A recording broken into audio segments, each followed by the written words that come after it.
السلام علیکم ورحمۃ اللہ وبرکاتہ۔ الحمدللہ رب العالمین الرحمن الرحیم مالک یوم الدین، واشہد ان لا الہ الا اللہ وحدہ لا شریک لہ، واشہد ان محمدا عبدہ ورسولہ، صلوات اللہ وسلامہ علیہ وعلی آلہ وعلی اصحابہ ومن اہتدی بہدیہ واستنى بسنتہ الی یوم الدین، اما بعد۔ سبحانک لا علم لنا الا ما علمتنا انک انت العلیم الحکیم۔ رب اشرح لي صدري ويسر لي أمري واحلل عقدة من لساني يفقهوا قولي رب زدني علما رب زدني علما رب زدني علما وأعطني فهما۔ معزز و مکرم ناظرین و مشاہدین و مشاہدات، گزشتہ درس سے قیامت کی چھوٹی نشانیاں بیان کرنا شروع کیا گیا ہے۔ آج یہ دوسرا درس ہے چھوٹی نشانیوں کے تعلق سے۔ وہ چھوٹی نشانیاں بیان کی جا رہی جو واقع ہو چکی ہیں۔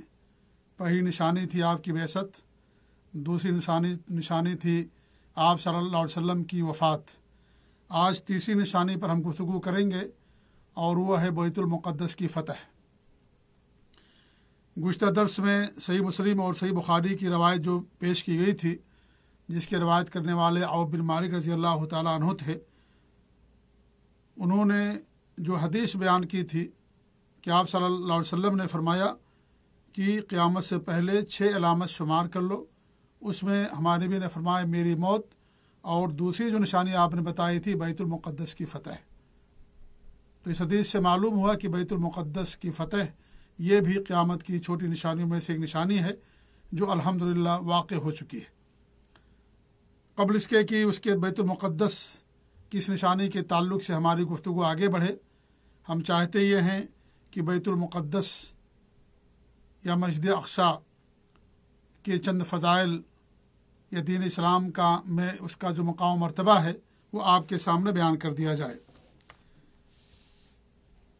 بیت المقدس کی بہت ساری فضیلتیں ہیں۔ انہی فضیلتوں میں سے ایک فضیلت یہ ہے کہ دنیا کی ان 3 مساجد میں سے ایک ہے جن کی طرف اجر و ثواب کی نیت سے سفر کرنا، رخت سفر باندھنا جائز ہے۔ صحیح بخاری اور مسلم کی بہت مشہور روایت ہے جس میں آپ فرماتے ہیں لا تشد الرحال الا الى 3 مساجد۔ صرف 3 ایسی مسجدیں ہیں جن کی طرف انسان اجر و ثواب کی نیت سے رخت سفر باندھ سکتا ہے: مسجد حرام، میری مسجد اور بیت المقدس۔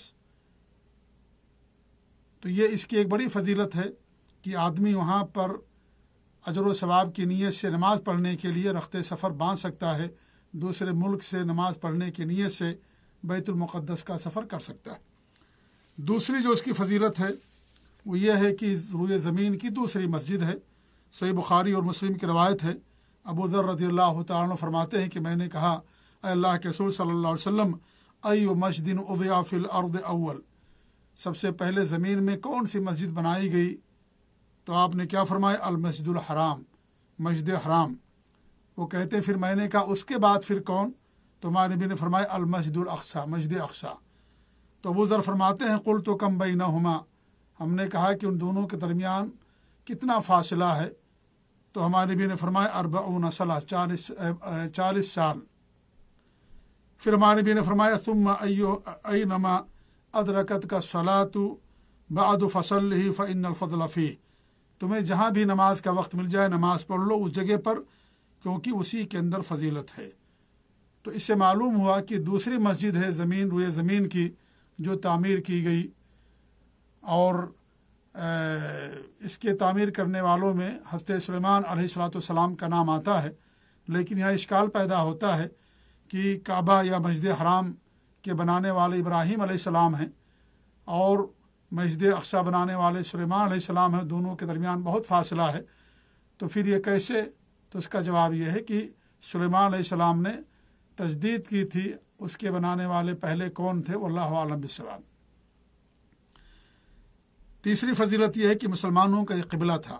جب آپ صلی اللہ علیہ وسلم مکہ مکرمہ سے ہجرت کر کے مدینہ پہنچے تو باقاعدہ 17 مہینوں تک آپ نے اور آپ کے صحابہ نے بیت المقدس کی طرف رک کر کے نماز پڑھی۔ یہ بھی صحیح بخاری اور صحیح مسلم کی روایت ہے، اور اس کا ذکر بھی قرآن مجید کے اندر موجود ہے۔ پھر اللہ رب العالمین نے خانہ کعبہ کو ہمارا قبلہ کر دیا۔